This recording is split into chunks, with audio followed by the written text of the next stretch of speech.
할렐루야. 주님의 은혜가 여러분 삶 가운데 가득하시기를 주의 이름으로 축원을 드립니다. 사순절 은혜스럽게 잘 보내시고 말씀과 기도로 더 깊어지시기를 또한 주님의 이름으로 축원을 드립니다. 오늘 본문은 마태복음, 마가복음에 공통적으로 또 등장하고 있는 예수님이 12제자를 부르시는 귀한 사건에 대한 고백과 또 증거이고요. 기록입니다. 마태복음과 마가복음에도 동일하게 나와 있고요. 누가복음 같은 경우도 지금 동일하게 기록이 되어 있습니다. 그런데 12를 부른 사건은 동일한 사건이지만 그것을 기록한 내용들이 약간씩 차이가 있습니다. 큰 차이는 아닌데 약간씩 차이가 있습니다. 그래서 마태복음 같은 경우는 그들을 부르시고 주님이 바로 그들에게 귀신을 쫓아내고 병을 고치는 능력, 또 약한 것을 고치는 능력을 주셨다라고 기술을 하고 그 뒤에 제자들의 이름을 소개를 했습니다. 그래서 이제 능력 주심입니다. 포인트는 바로 그겁니다. 제자들에게 능력 주심. 마태복음에서 그렇게 나와 있고요. 마가복음 같은 경우는 예수님께서 원하는 자들을 부르셨다라고 소개가 되고 있어요. 원하는 자들을 부르셨다. 이게 참 아무것도 아닌 것 같은데 주님이 원하는 자들을 부르셨다. 분명히 주님이 원하는 자들이 있었다는 거죠. 그래서 만나서 이야기 몇 마디 해보면 딱 이게 내가 원하는 바로구나 라고 알 수 있다. 주님 뭐 말씀하실 필요도 없이 그냥 보시면 내가 원하는 바가 내가 또 원하는 이가 누구인가 이렇게 다 드러나게 된다는 얘기죠. 그래서 원하는 자들을 부르셔서 마가복음에서 이야기할 때 제자들은 함께 있게도 하고 또 보내시기도 했다. 이렇게 이제 소개가 되고 있어요. 그래서 마태복음에서는 능력을 주신 자들로 병을 고치고 귀신을 내어 쫓고 약한 자들을 고쳐내는 능력을 주신 자들로 마가복음에서는 함께 있기도 하고 그래서 원하는 자들을 부르셔서 함께 있게도 하시고 보내기도 하셨다. 물론 그들에게도 또 권능을 주셨다라고 소개를 하고 있고 그 뒤에 이제 그들의 12제자의 이름이 소개가 되고 있습니다. 이건 약간 차이점이지만 한번 비교해 보시면 나름대로 의미가 있을 수 있습니다.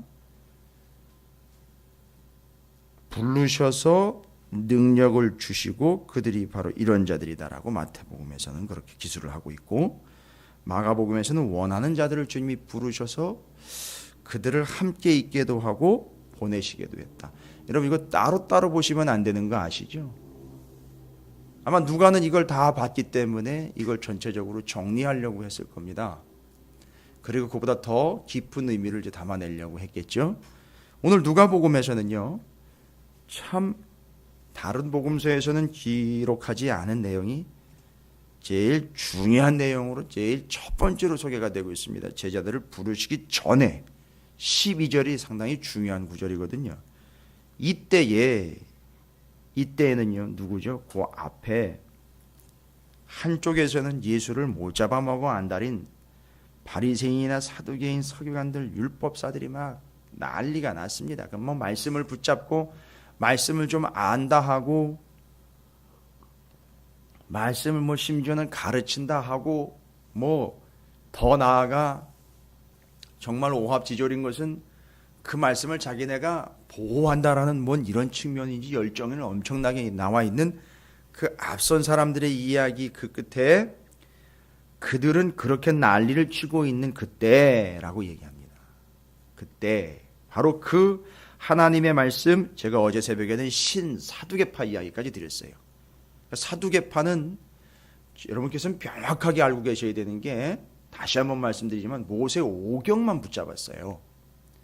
왜냐하면 예언자들이 나오면 말씀대로 살지 않는 모습을 어떻게 했죠? 예언자들은 아주 맹렬하게 지적을 했거든요. 그러면 사두개인들은 정확하게 지적을 당해야 되거든요. 그러니까 그거 빼는 겁니다. 그러니까 오늘날로 치면 자기가 듣고 싶은 것, 자기가 갖고 싶은 것만 성경에서 빼가지고 그래서 이런 식으로 큐티를 하면 안 된다고 말씀드린 내용이 그 내용이에요. 큐티를 하지 말라는 게 아니라 그게 바로 신사두개파적 큐티입니다.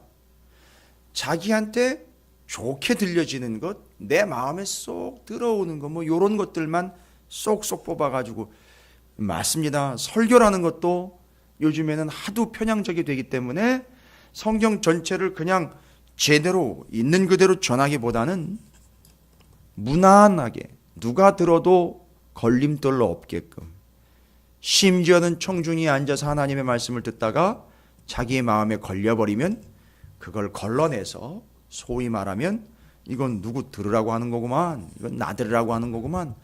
아주 안타깝습니다. 정말 안타까운 거예요. 이건 감정적인 대응이 아닙니다. 이게 바로 신사두개파들이에요. 그들이 제일 많이 하는 게 본인이 표적되기가 싫은 것이죠. 그래서 자기한테 걸림돌이 되는 이야기와 자기를 찌르는 듯한 이야기들에게서는 벌써 벗어나려고 하는 것이죠. 사두개파들이 어느 누구도 새롭게 이야기한 바 아니지만 이 신사두개파라는 표현들이 아주 냉정하고 정말 날카로운 표현입니다. 오늘날에 이 교회에 앉아있는 청중들, 성도들의 대부분이 신사두개파들이에요. 무서운 거죠. 그래서 그런 식으로 하나님의 말씀을 받으면 안 될 터인데 그들은 모세 오경만 붙잡고 있고 나머지 34권은 빼놓고 있습니다. 심지어 이제 바리새인들은 39권을 다 인정을 하지만 그 39권을 가지고 자기 의를 드러내려고 사용하고 있는 또 바리새인들, 율법사들, 서기관들,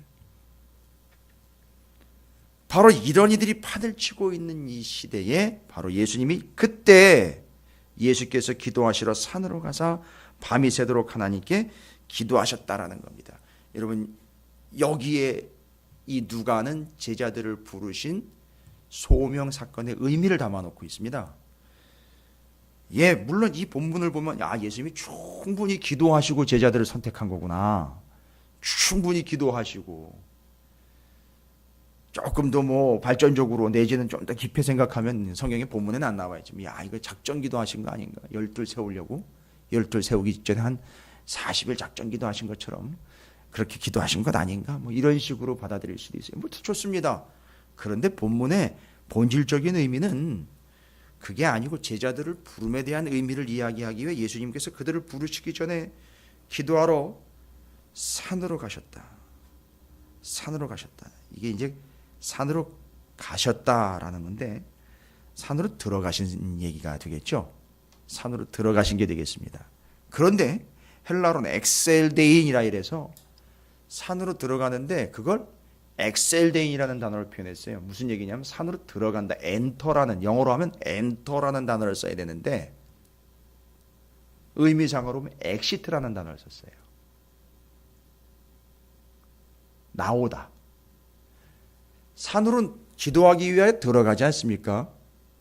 그런데 그러기 전에 무엇이 전제가 되어야 되느냐면 그들에게서 나와야 된다는 거예요. 기도하기 위하여 주님이요. 그리고 밤이 새도록 기도하셨다는 거예요. 그리고 처음 만난 게 이제 제자들인 거예요. 무슨 얘기입니까? 이게 제자의 의미입니다. 뭘 하기 위하여 부른 개념보다도 그것으로부터 불러낸 존재들인 겁니다. 아닌 것으로부터 불러냈고 거짓으로부터 불러냈고 사기로부터 불러냈고 거짓 메시지로부터 불러냈고 일반적으로 세상이 그렇게 돌아가는 이 판으로부터 불러냈고 사두개인이나 바리새인이나 율법사들과 서기관들이 그렇게 자기 의에 빠져가지고 살고 있는 거기서 불러냈고 제자란 누구냐? 바로 그래서는 안 됨, 그럴 수는 없음, 그런 적 없음, 말씀하신 적 없음, 그런 데서로부터 불러내셨다라는 게 제자들의 의미입니다. 왜냐하면 주님이 그렇게 기도하러 들어가셨어요. 그들로부터 나와서 기도하러 가셨습니다. 이미 누가복음 앞선 본문에서 말씀드렸죠. 어마어마한 역사를 경험을 하고 사람들이 막 예수님께 막 몰려들었을 때 예수님이 어떻게 했죠? 그들로부터 빠져나와서 기도하러 가셨다라는 이야기가 이미 기록이 되어 있습니다. 뭡니까? 제자들은 어디로부터 부름받은 겁니까? 능력 다 좋습니다. 사역을 위해서 부름받은 것 좋습니다. 그런데 그 아닌 것으로부터 불러낸 거예요. 이미 지난 수요일에도 우리가 나눈 바 있지만 욥이 이해는 되지만 그 작은 불평, 그 원망으로부터도 불러내기 위하여 엘리후를 보낸 것처럼 거기서 불러내는 거예요. 그게 먼저입니다. 먼저라기보다는 그게 본질이라고 말씀드리고 싶어요. 제자란 뭐냐? 거기서부터 불러낸 거예요. 이게 왜 중요하냐 하면 뒤에 선택해 불러내셨다라는 걸 다시 설명을 하십니다. 예수님은 거기서 나와서 기도하러 가셨고요. 13절 밝음에 그 제자들을 부르사 그 중에서 12를 택하여 사도라 칭했다. 불러서 택하신 겁니다. 여러분 들어보셨을 거예요. 에클레시아. 에클레시아. 에클레시아. 불러낸 자들이 그게 바로 교회입니다. 이게 사도란 뭐냐? 사도. 하나님의 나라의 특징 5가지 혹시 기억하십니까? 하나님의 어린 양으로 시작된 나라입니다. 하나님을 아버지라 부르는 나라죠. 한 영혼이 천하보다 소중한 나라예요. 그 다음에 십자가를 통해 완성되는 나라이고 제자와 교회로 이끌리는 나라인데 이 제자와 교회, 사도와 교회 특징이 바로 맞습니다. 거기서부터 불러낸 자들의 모임입니다. 교회의 본질이거든요. 그러니까 이 사도도 마찬가지인 거죠. 이 제자가 뭐냐? 제자가 뭐냐? 다른 거 없습니다. 거기서 불러내서 이게 전제가 되는 거죠. 거기서 불러내서 능력도 주시고 거기서 불러내서 같이 있게도 하시고 보내시기도 하셨고 거기서 불러내서 병도 고치고 거기서 불러내서 주님과 함께 했던 바로 그들 제일 원초적이고 근본적인 그 의미가 뭐냐면 거기서 불러냈다는 거예요. 교회가 거기서 끄집어냈다는 겁니다. 끄집어내서 단절 아니요. 끄집어내서 그들에게로 파송을 하시는 거예요. 이게 교회와 사도와 성도의 본질이라는 겁니다. 이 누가는 아무리 봐도 누가는 참 기가 막힌 기록자예요. 그 전에 먼저 기록된 내용들을 다 파악을 했고 더 많은 내용들을 더 정리를 해서 본질적인 의미를 더 깊게 더 자세하게 파악을 해서 그 내용의 전후를 잘 따져가지고 더 의미 있게 없는 걸 만들어내는 건 아닌데 더 의미 있게 기록을 해주고 있습니다. 그리고는 다른 내용이 없어요. 12, 13절 밝음에 그 제자들을 부르사 그 중에 12를 택하여 사도라 칭하셨으니 곧 베드로라고 이름하는 이게 쭉 12명의 이름이 쭉 기록이 되고 있습니다. 그리고 17절에 예수께서 그들과 함께 내려오사 그래서 불러내서 함께 내려오신 거죠. 불러내신 겁니다. 평지에 서시니 그 제자의 많은 무리와 예수의 말씀도 듣고 병고침을 받으려고 유대와 사방과 예루살렘 두로 시돈 해안으로부터 온 많은 백성도 있더라. 더러운 귀신에게 고난받는 자들도 고침을 받은지라 막 모여듭니다. 이제 그 다음에 그 제자의 역할이 있습니다. 제자의 역할이라면 제자의 부름받은 자 아닙니까? 불러낸 자요, 교회요, 사도, 성도의 의미를 이렇게 정리를 하고 있네요. 19절에 온 무리가 예수를 만지려고 힘쓰니 이는 능력이 예수께로부터 나와서 모든 사람을 낫게 함이로라. 여러분 왜 불러냈을까요? 불러냈다는 건 예수님과 가까워졌다는 얘기입니다. 불러냈다는 건 예수님과 함께 있다는 얘기예요. 결론은 이런 거죠. 예수님과 접촉점이 생겼다는 겁니다. 이제 예수님을 만날 수 있다는 거죠. 만난다라는 건 예수님을 만질 수 있다는 거예요. 가까이 있다는 거죠. 사도, 부름받은 자인 교회, 성도의 역할이 뭐냐 하면 맞아요. 세상에는요. 예수님을 만지고 싶어하는 이들이 많이 있습니다. 왜요? 죽겠으니까요. 가만히 있으면 죽거든요. 가만히 있으면 핍절되거든요.